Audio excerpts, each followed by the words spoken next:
Hello, good afternoon, and welcome to CNBC Africa. I'm Karima Brown. We're coming to you live from the city of Johannesburg, often described as the economic nerve center of Africa, certainly South Africa. It is the city in Gauteng, the powerhouse of the South African economy. Of course, South Africa, the largest and most diversified economy on the African continent. Now, today, the member of the mayoral committee responsible for finances outlined his budget, giving us an idea of how the 40 billion rand budget will be spent. We are going to be unpacking, of course, exactly where that money is going to be going to. I am joined by the MMC, Mr. Godfrey Makhubo. Thank you so much for joining us and welcome. Good afternoon, Karima. Thank you for having me. And of course, we are joined by Martin Davies. He's the CEO of Frontier Advisory. Thank you, Martin, for joining us. And then, of course, we cannot be looking at the city of Johannesburg without talking to a representative of organized labor. We are joined this afternoon by Clifford Hlatswayo. He's the regional executive member of the South African Municipal Workers Union. And after the break, we will be taking questions from the various members of the mayoral committees, or rather I'll be putting questions as to how they're going to be looking at the allocations that have been put out. We know that there's a 60% jump in capital expenditure. The big buzzword, of course, is infrastructure. So let's kick off this discussion with the man of the moment. Mr. Makhubo, you have outlined a very, very ambitious program, tabling for the first time a budget of 40 billion rand.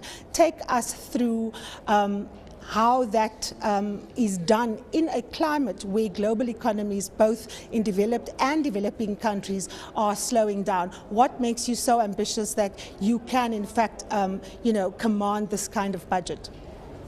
Thanks, Karima. We are confident that we'll be able to achieve our goals of spending 44 billion rands in the 2013-2014 year. We do recognize in the speech that we're doing that in the climate that's not favorable, when economic conditions are depressed in areas and when our own consumers and customers are challenged themselves.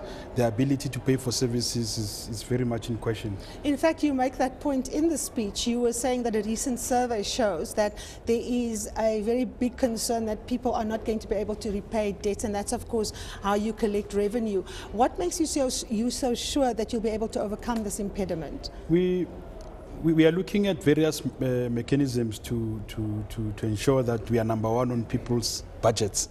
Because really it's a fight for being prioritized by consumers, because they probably pay Edgars before us. Now you want to be above Edgars.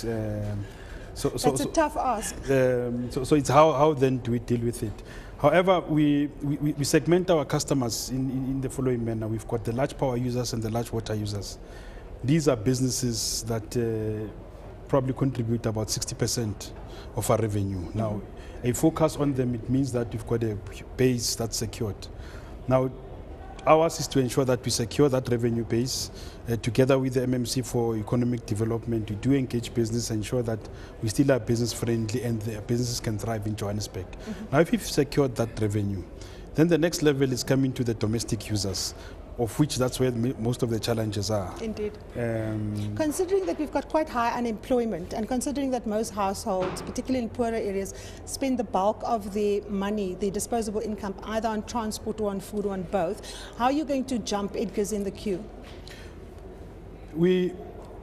Most of these households are actually on prepaid, and they don't pay rates because the value of their properties have been below 150,000 or will now be below 200,000, assuming that council approves the tariffs.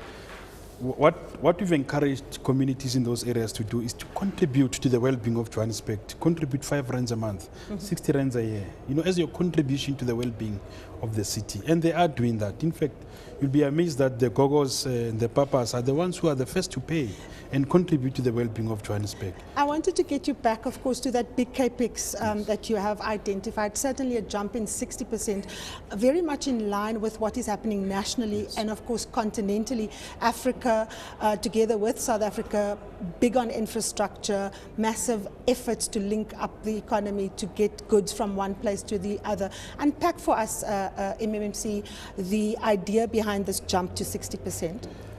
After 2010, because towards 2010 we spent about 2 billion rands of our own resources in ensuring that we complete the stadia, because you'll know that we are the only city to have hosted the opening and the closing games. That meant that there's a huge strain on our reserves and resources. Now we spent the first 2 years of our term, which is the 2011, 2012 and this current financial year, in ensuring that we're tightening the belt, we're building the necessary reserves, we're generating the necessary surpluses to ensure that we are able to spend into the future. I don't think we have a choice. GDS 2040 brought certain things to the fore. One of them is that our population is growing and continues to grow and will double in 30 years.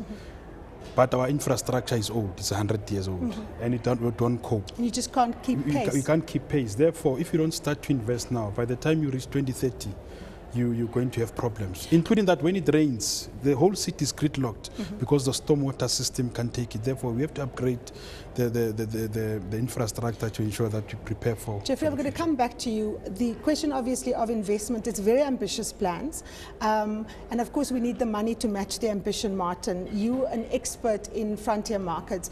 A recent MasterCard study put Johannesburg at the top in terms of cities on the African continent. But Accra is biting at the heels of Joburg as the fastest growing city on the continent. Of course, we know that 6 of the 10 fastest growing economies are on the African continent. Take us through how Joburg has to retain that competitive edge, given that other African cities are making a very big play. Now, Karim, you're right. I mean, we've always been considered almost the default big fish in a relatively small pond, and for the first time ever, what we're seeing in our own region is competition emerge. We're the only, traditionally from Johannesburg, our nearest competitor was perhaps a 9-hour flight away. Now they're coming much closer. So Johannesburg is undoubtedly the de facto hub, gateway, services center for the region. Let's call it SADC. SADC is 285 million people. 15 member countries. We are bigger than a Brazil, we're bigger than a Russia, we're bigger than an Indonesia or Turkey, other aspirant BRIC member countries. So it's important for Johannesburg to project itself not just as Johannesburg as a standalone or as a country standalone, but a market for 285 million people potentially. You mentioned competitors. I think, who are the new aspirant, still aspirant. Accra you mentioned, or perhaps Lagos and Nairobi have got a long way to go. They're winning in certain areas, but we're more pervasive in terms of our ability to compete. The competition is, I would argue, I think Lagos is becoming incredibly attractive to capital, largely because of large population. Yes, they've got the volumes. It's a volume. It's not a quality. It's a quantity sort of sell. That's Nigeria as a standalone. Nairobi, undoubtedly, largely because of a world-class airline, Kenya Airways. Also leading, perhaps beating us, and I think we're improving this slowly but surely, is around connectivity. IT broadband connectivity in Nairobi is ahead of us, and that's the de facto sort of East Africa hub.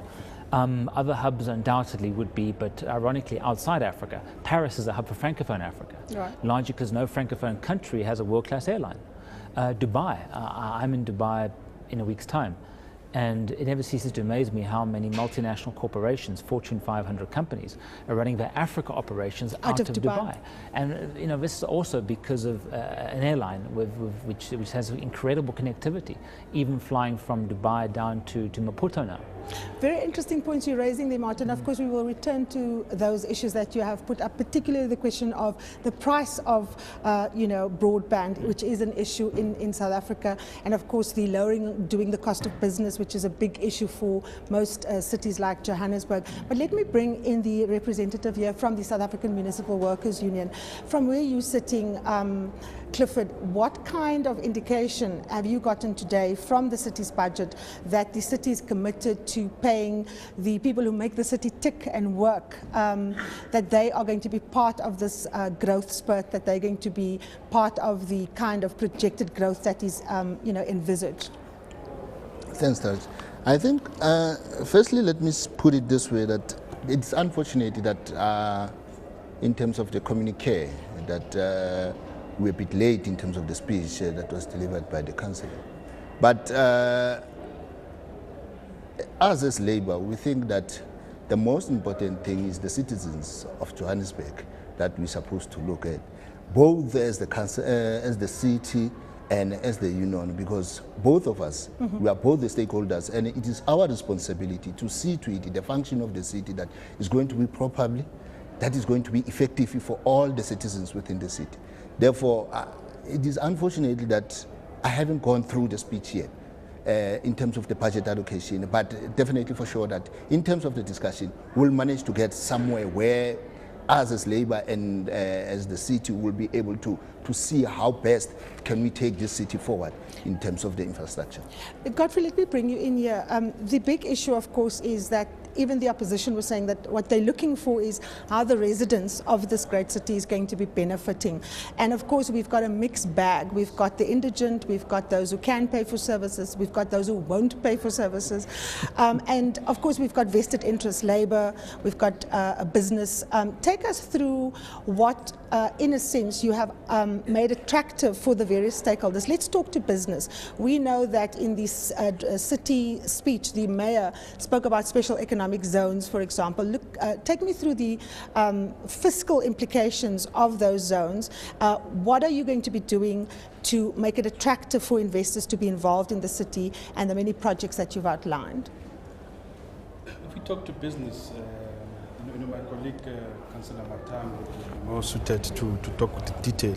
Yes, and we will come to them after the break. However, we always keep business at the end of the back of our minds, because we believe that that's the goose that lays the golden egg.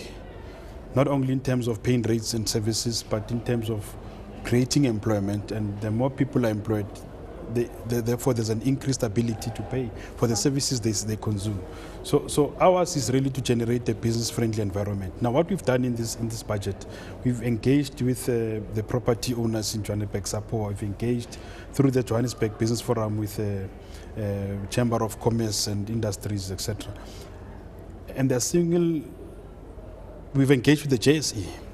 They raised two issues with us, not a single. One was that, look, your rates as a proportion of residential is high.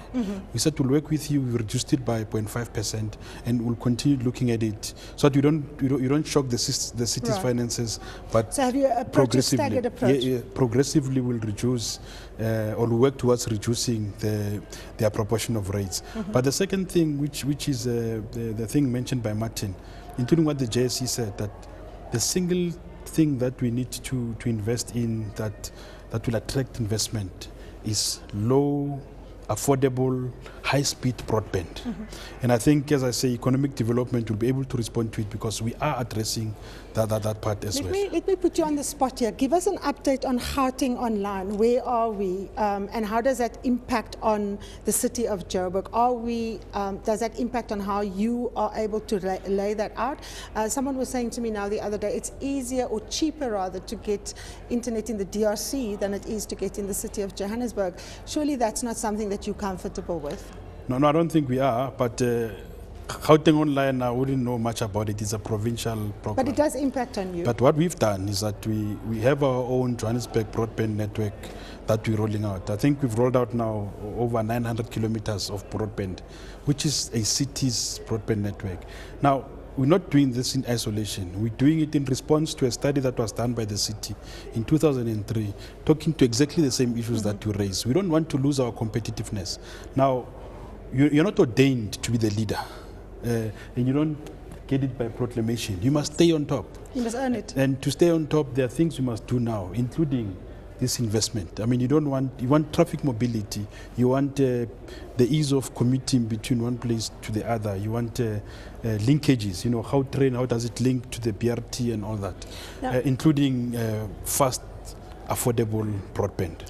Now, I noticed in the speech, MMC, you speak about the fact that you've been able to manage to maintain your credit rating, that the ratings agencies have not downgraded you. Now, of course, they are concerned about the kind of indebtedness of households. They are worried about your ability.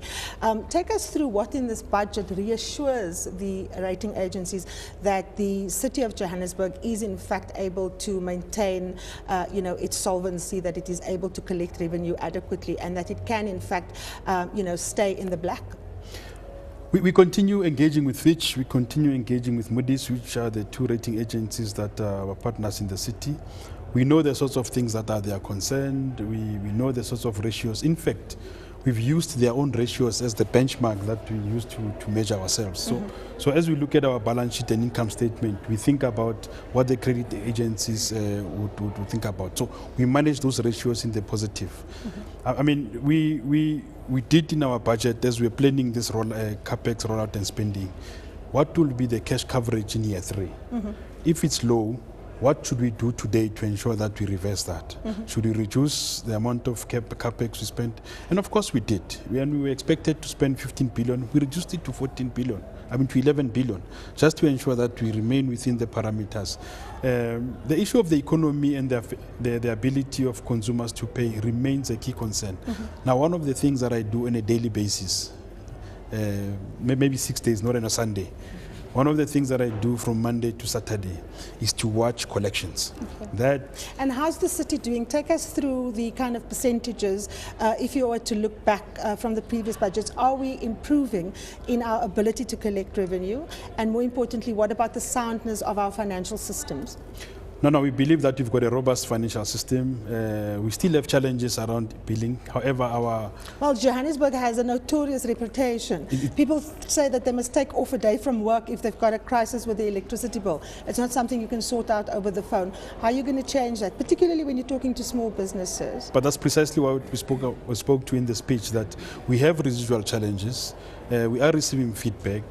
People in the regions are beginning to address these issues. We want actually the regions, in Randburg, in Sandton, when you go there, it's a one-stop shop.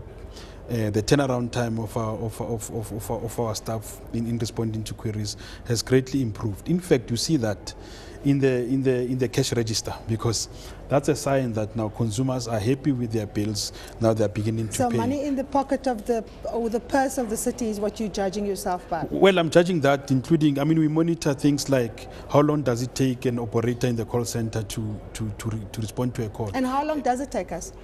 No, at the moment we're down to 10 seconds.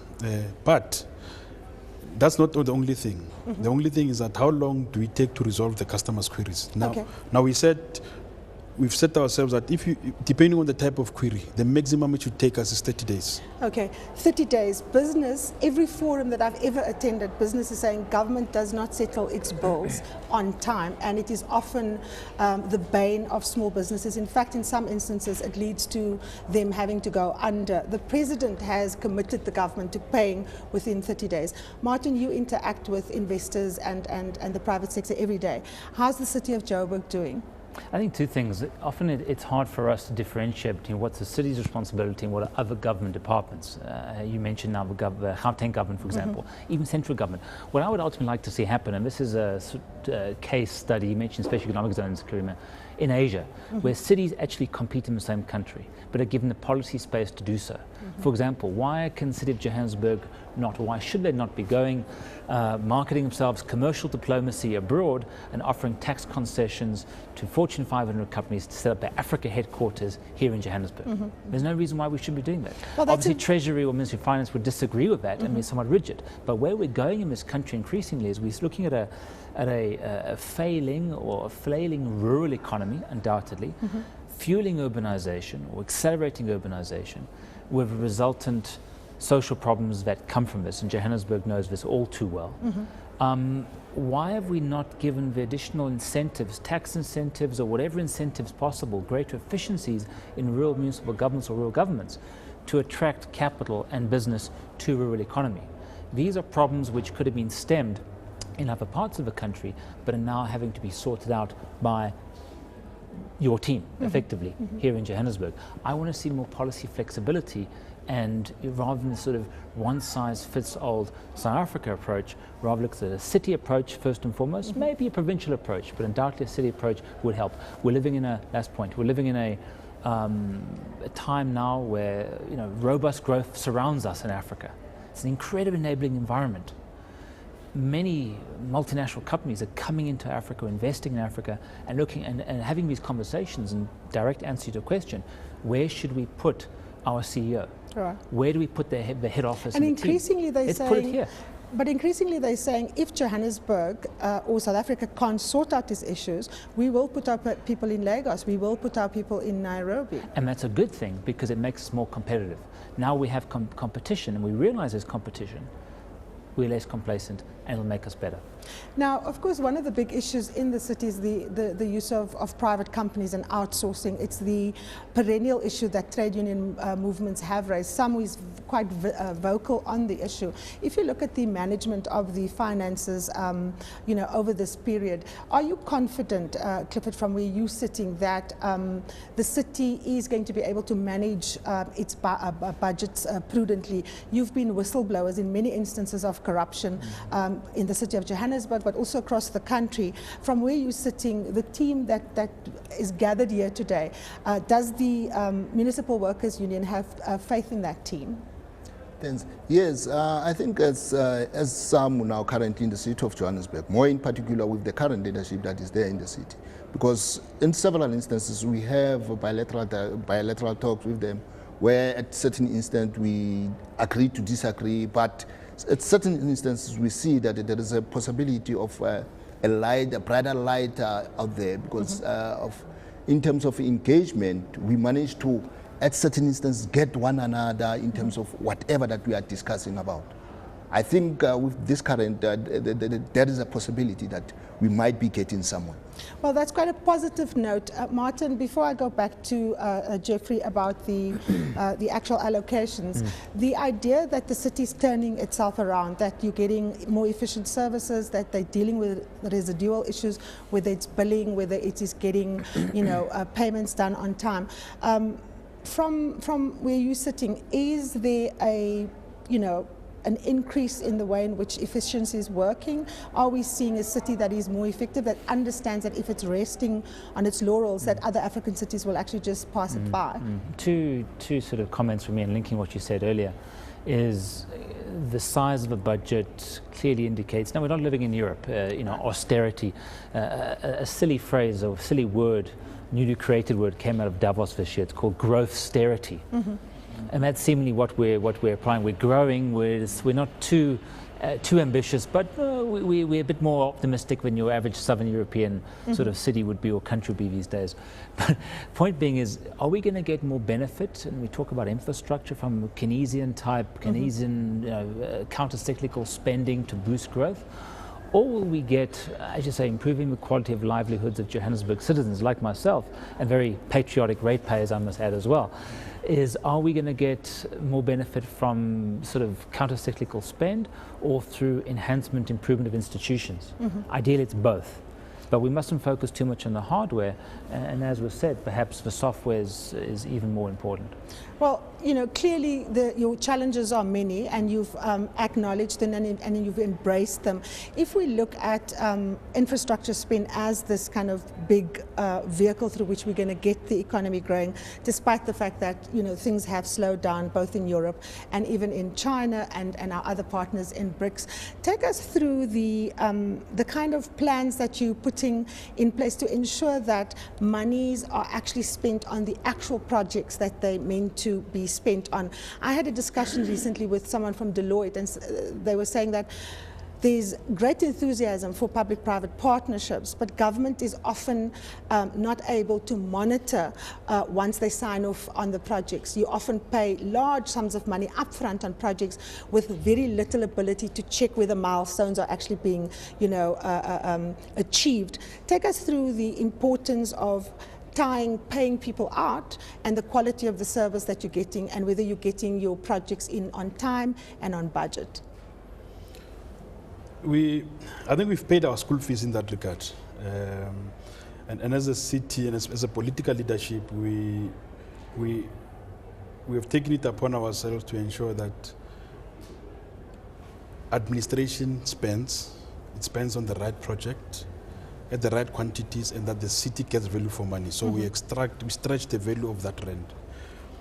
In my office will be establishing something called the capital expenditure management framework, where it's a dashboard to see who's spending what. But some of the work must be done by the administration, must be done by our staff. Ours is just to oversee. It's in our interest that we spend, and we spend correctly for the benefit of communities. I mean, we are public representatives. We're sitting here having been elected by the public, so our first default is to represent them. And therefore we are putting all the mechanisms in place. Now my colleagues are aware because they are the spenders. We allocate and watch. We'll come to them after the break. They're going to have a chance to explain themselves. But you in the hot seat right now. No, we watch them. Our budget office on a monthly basis, we produce reports and we do tell them that, look, on this grant from national government, the Neighborhood Development Partnership Grant, you have not spent on 1, 2, 3, 4. What is happening? Because if you're not tarring a road, it's a community that's unhappy out there. Now, of course, there's lots of challenges in terms of capacity. We have many municipalities that have rolling over budgets. There's the question of underspending, and of course that retards a lot of development. But there's also the issue around potential red flagging when you invest, whether it is roadworks, whether it is refurbishing of hospitals. At what point is your systems designed, your financial systems designed to flag that problems are coming and that you need to kind of step